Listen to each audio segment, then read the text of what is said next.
You can't write code. You're not an engineer. You're not a designer. You can't put a hammer to a nail. So how come 10 times in a day, I read Steve Jobs as a genius? What do you do? Musicians play their instruments. I play the orchestra.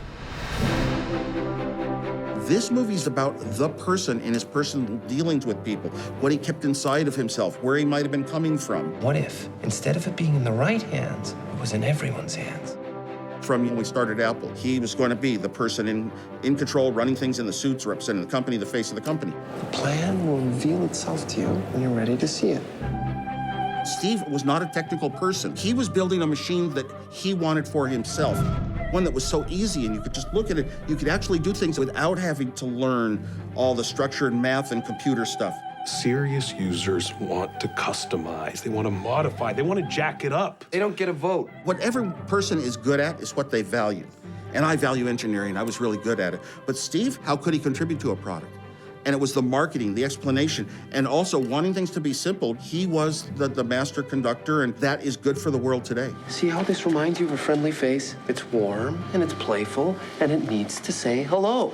More than anything else, Steve Jobs wanted to be the person known for it all. We're not a pit crew at Daytona. This can't be fixed in seconds. You had 3 weeks.